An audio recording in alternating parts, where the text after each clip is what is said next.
Hi అండి, అందరికీ నమస్కారం. Welcome to my YouTube channel. ఇప్పుడే అందిన వార్త అండి. దేశమంతా షాక్ ఉద్యోగులకైతే ఇది రద్దు. ఆ వివరాలు అయితే ఈ వీడియో తెలుసుకుందాం. వీడియో అయితే ఎక్కడ స్కిప్ చేయకుండా ఎండ్ వరకు అయితే చూసేయండి. వీడియో నచ్చినట్లయితే ఒక లైక్ చేయండి. ఇంకా సబ్స్క్రైబ్ అయితే మన ఛానల్ సబ్స్క్రైబ్ చేసుకోవడం ద్వారా నేను చేసే ప్రతి ఒక్క అప్డేట్ న్యూస్ అందరికన్నా ముందుగా మీకైతే రీచ్ అవుతుంది. ఆలస్యం చేయకుండా వివరాలకైతే వెళ్ళిపోదాం. ఉద్యోగస్తులందరికీ శుభవార్త అండి. 15,000 గరిష్ట వేతన పరిమితిని రద్దు చేస్తూ 21,000కు పెంచుతున్నట్లుగా తాజా సమాచారం అయితే ఇవ్వడం జరిగింది మనకు ఈపీఎఫ్ఓ సంబంధించి. ఉద్యోగుల గరిష్ట వేతన పరిమితిని 21,000కు చేర్చాలంటూ సమాచారం అయితే అందించిందండి ఈపీఎఫ్ఓ. కొన్ని సంవత్సరాలుగా దీన్ని పెంచాలని డిమాండ్ చేస్తున్న నేపథ్యంలో ఉద్యోగులకు ఎట్టకేలకు శుభవార్త చెబుతూ ఎన్నికల వేళ కేంద్ర ప్రభుత్వం కీలక నిర్ణయం అయితే తీసుకుంది.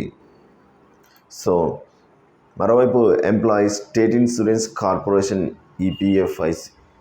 ఈఎస్ఐసి ఇప్పటికే వేతన పరిమితిని 21,000కు భావిస్తుంది. కాబట్టి మొత్తంగా చూసుకున్నట్టే దేశవ్యాప్తంగా ఉన్నటువంటి ప్రభుత్వ ఉద్యోగస్తులందరికీ అదేవిధంగా ఏదైతే వేతన పరిమితి అనేది ఉందో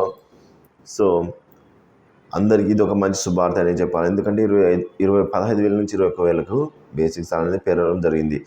అయితే భారీగా వేతనాలు అయితే పెరగబోతున్నాయి. ఉద్యోగుల భవిష్య నిధి ఖాతా అయితే జమ అయ్యే మొత్తం కూడా ఈ విధంగా పెరగనుంది. ఉద్యోగులకు సంబంధించి గరిష్ట వేతన పరిమితి 21,000కు చేర్చుతున్నట్టు సమాచారం. కొన్నేళ్లుగా దీన్ని పెంచాలని డిమాండ్లు ఉన్న నేపథ్యంలో కొన్ని ఎన్నికల వేళ కేంద్ర ప్రభుత్వం అయితే దీనిపైన మరోసారి దృష్టి సారించి విశ్వసనీయ వర్గాల నుంచి ఊటంకిస్తూ ఎకనామిక్స్ టైమ్స్లో అయితే ఈ విధంగా పేర్కొనడం జరిగిందని. కొత్త ప్రభుత్వంలో దీనికి సంబంధించిన నిర్ణయాలు వెలువడొచ్చని అయితే ఒక సీనియర్ అధికారి పేర్కొన్నారు.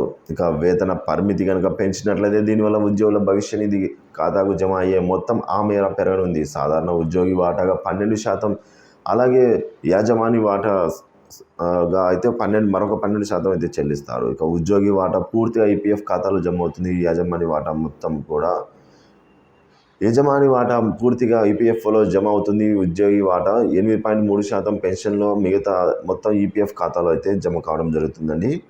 ఇది ఇప్పటి వరకు ఉన్న మరి ఈ గరిష్ట వేతన పరిమితిని పెంచితే ఆ మేర ఉద్యోగి యజమాని చెల్లించవలసిన వాటా అయితే పెరుగుతుంది. కాబట్టి దీనివల్ల ఈపీఎఫ్ అలాగే ఈపీఎస్ ఖాతాల్లో జమ అయ్యే మొత్తం పెరుగుతుంది. దీంతో రిటైర్మెంట్ సమయానికి ఉద్యోగి తన భవిష్య నిధి నిల్వలను పెంచుకోవడానికి అయితే ఉపయోగకరంగా ఉంటుంది.